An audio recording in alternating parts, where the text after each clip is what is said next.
नमस्कार दोस्तों, आज के हमारे इस वीडियो में हम आपके लिए वैशाख स्नान की एक बहुत सुंदर कहानी लेकर आए हैं।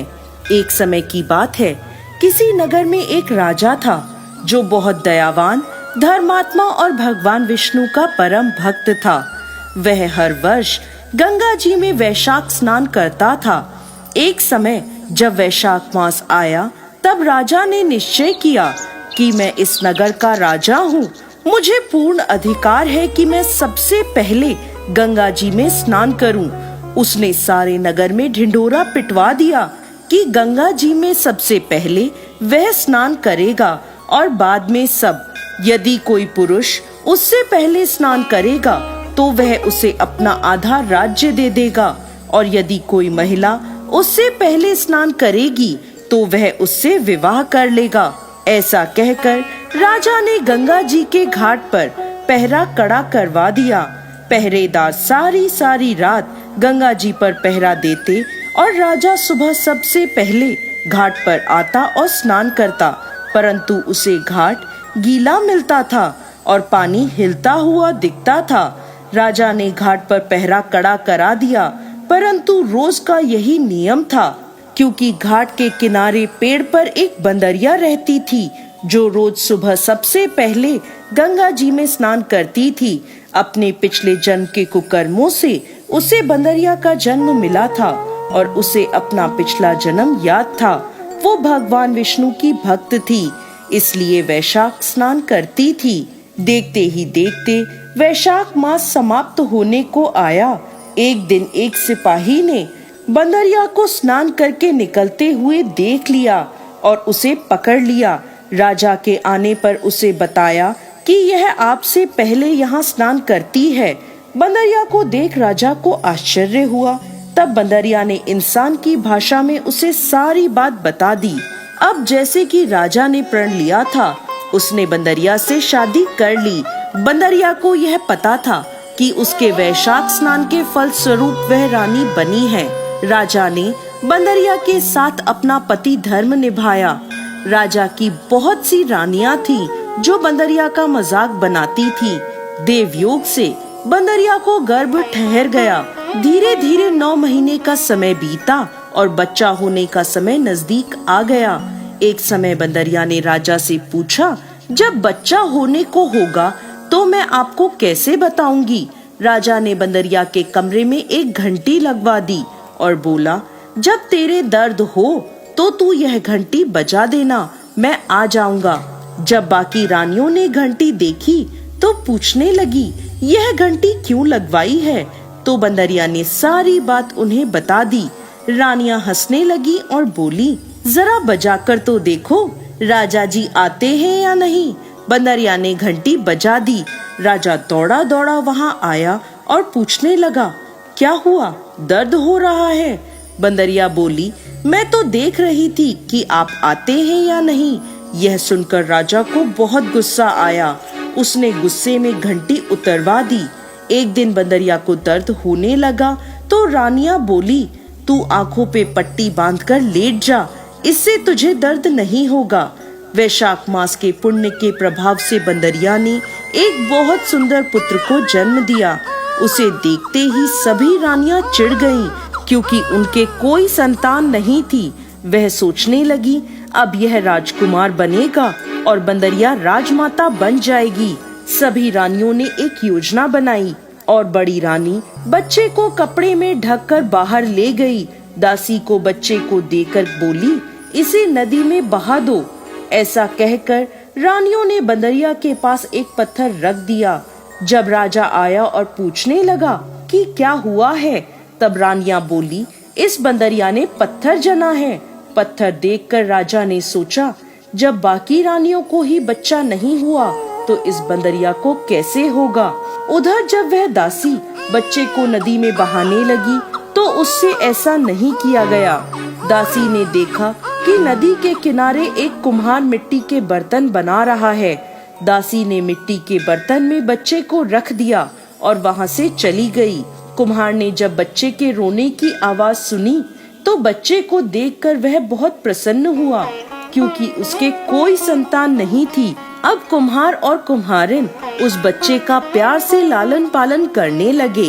वह जानते थे कि यह बच्चा किसी उच्च परिवार का है, क्योंकि वह एक रेशमी कपड़े में लिपटा हुआ था।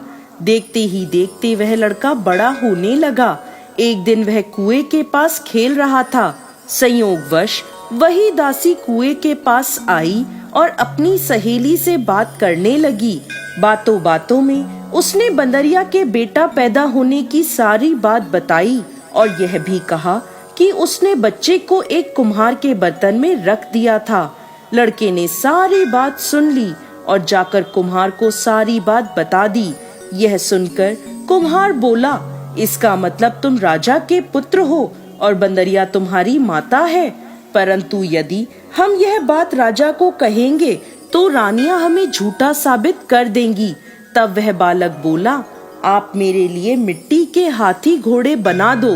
बालक अपने मिट्टी के हाथी घोड़े लेकर कुएं के किनारे बैठ गया।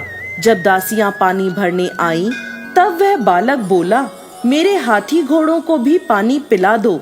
दासियां बोली, मूर्ख, मिट्टी के हाथी घोड़े भी कभी पानी पीते हैं? तो वह लड़का बोला, यदि राजा यह मान सकता है कि बंदरिया के बच्चे की जगह पत्थर पैदा हुआ है, तो मिट्टी के हाथी घोड़े भी पानी पी सकते हैं। दासियों ने यह बात जाकर राजा को बता दी।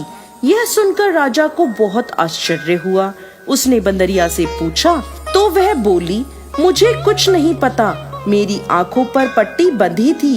राजा ने रानियों से पूछा तो रानियां बोली, हमने पत्थर पैदा होते देखा है। राजा को रानियों की बात पर विश्वास हो गया। राजा ने कुम्हार को और उसके बेटे को देश निकाला दे दिया। अब वह जंगल में अपनी झोपड़ी बनाकर रहने लगे। एक दिन योजना बनाकर वह लड़का मिट्टी के घड़े में पानी भरकर और पेड़ के नीचे आंच जलाकर पीपल के पेड़ पर चढ़कर बैठ गया। कुछ ही देर में जंगल में नगर की कुछ लड़कियां आईं और लकड़ी काटने लगी। थकान से उन्हें प्यास लगने लगी। उन्होंने पेड़ पर बैठे उस लड़के को देखा तो उससे पानी मांगने लगी। तो वह बोला, पानी के बदले तुम्हें मेरा एक काम करना होगा। मेरा गमछा पकड़कर तुम्हें मेरे पीछे पीछे चलना होगा। प्यास से व्याकुल होकर लड़कियों ने हाँ कर दी और गमछा पकड़कर उसके पीछे पीछे चल दी। लड़के ने पीपल की और अग्नि के चक्कर लगाना शुरू कर दिया और फिर उन्हें पानी पिला दिया। पानी पीकर सभी लड़कियां अपने अपने घर चली गईं। घर जाकर उन्होंने सारी बात अपने माता पिता को बताई। सभी लोग इकट्ठे होकर राजमहल में पहुँचे। वहाँ राजपुरोहित जी को सारी बात बताई गई। तो वह पूछने लगे, पीपल के साथ क्या वहाँ अग्नि भी थी? तो लड़कियां बोली, हाँ, वहाँ अग्नि भी थी। राजपुरोहित जी बोले, इन सभी लड़कियों का विवाह उस एक लड़के से हो गया है। अब राजा सभी के साथ उस लड़के से मिलने जंगल में पहुंचा और बोला, तुमने इन सभी से विवाह किया है? लड़का बोला, हाँ, मैंने इन सभी से विवाह किया है। राजा बोला, अब तुम्हें इन सभी को अपने साथ रखना होगा। लड़का बोला, मैं तो जंगल में यहाँ वहाँ घूमता हूँ, मेरे पास तो घर भी नहीं है, इन्हें कहाँ रखूंगा? तब राजा ने लड़के से कहा, तुम हमारे साथ नगर में चलो, मैं तुम्हारे लिए घर बनवाऊंगा जहाँ तुम इनके साथ रह सकते हो। देखते ही देखते उसका घर तैयार हो गया और उसकी सभी पत्नियों को एक एक पुत्र रत्न प्राप्त हुआ। अब लड़के ने राजा को रानियों के साथ भोजन पर आमंत्रित किया। राजा सभी रानियों के साथ उसके घर गया, परंतु बंदरिया को नहीं ले गया। तब लड़के ने पूछा, आप अपनी सबसे छोटी रानी को अपने साथ क्यों नहीं लाए? राजा बोला, उसे समझ नहीं है, इसलिए वह बाहर नहीं आती जाती। लड़के के आग्रह करने पर बंदरिया को वहाँ बुलवाया गया। बंदरिया के आते ही लड़के ने उसके पैर छुए और उसे पूजा में बिठाया। अपनी सभी पत्नियों से कहा, रानी माँ का आदर करते हुए एक एक कर बच्चों को इनकी गोद में दो और इनसे आशीर्वाद लो।